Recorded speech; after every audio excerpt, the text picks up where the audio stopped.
ఏమిటి రవిచంద్ర రెడ్డి గారు, ఆంధ్రప్రదేశ్ లో రాజకీయాలు ఎలా ఉన్నాయి?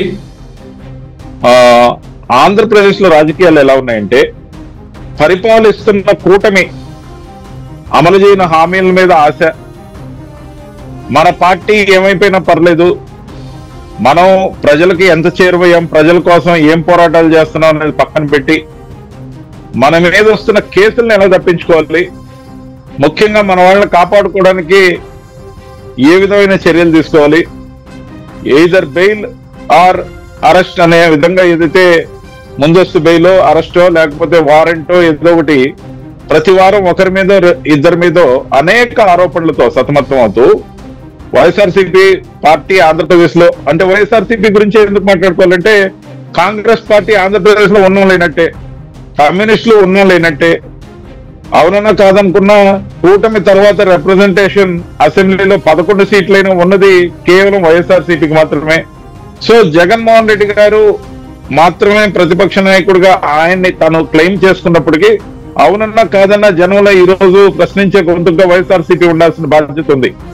కానీ ఇక్కడ కేవలం కూటమి ఫెయిల్యూర్ల మీద రాబోయే రోజుల్లో అధికారంలోకి వచ్చేస్తామనే భ్రమ, ఈ రోజు కూడా సరైన సమీక్షలు లేకపోతే కార్యకర్తల యొక్క అభిప్రాయాలకు విలువ లేకపోతే వాళ్ళు ఏంటి కోరుకుంటున్నారనేది తెలుసుకోవటం, తన పార్టీని నమ్ముకొని ఎవరైతే ఇబ్బంది పడి జైళ్లకు పోతున్నారో వాళ్ళకి న్యాయ సహాయం అందించడానికి 10 రూపాయలు తీసి ఖర్చు పెట్టడం, రాత్రి వాళ్ళ కోసం పోరాటం చేసైనా వాళ్ళని కాపాడుకునే ప్రయత్నం చేయకపోవటం, దీన్ని చూసి అచేతనావస్థలో ఉండడంతో పాటు ఒక్కొక్క మేయరు ఒక్కొక్క మున్సిపల్ చైర్మన్ కోల్పోతుండడం, ఇవన్నీ వెరసి దీంట్లో ఖచ్చితంగా కూడా కార్పొరేటర్లు కానీ లేకపోతే వార్డు కౌన్సిలర్లు కానీ ఈ విధంగా ప్రతి ఒక్కరు కూడా పార్టీ నుంచి జారిపోయే క్రమంలో తమాషాగా సరదాగా చెప్పే అంశం ఏంటంటే అధికార పార్టీ లాక్కుంటుంది, వాళ్ళని కొనుక్కుంటుంది. తప్పు సార్, ఇది ముఖ్యంగా కాపాడుకోవడం అనేది కూడా ఒక గట్టి అవసరం ఉంటుంది ఏ పార్టీకైనా కూడా.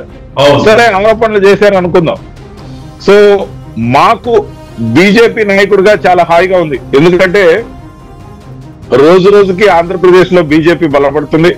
అలాగే కూటమిలో ఉన్న చంద్రబాబు నాయుడు గారు, పవన్ కళ్యాణ్ గారు కలిసి మాతో ఏదైతే కూటమిలో భాగస్వాములుగా ఉన్నారో చేయగలిగినంత చేయటం అయితే ఖాయం. కానీ కేవలం యాంటీ ఇన్కంబెన్సీని నమ్ముకునే ప్రతిపక్షం ఉన్నంతసేపు కూటమికి అధికారం అనేది మళ్ళీ వస్తుంది.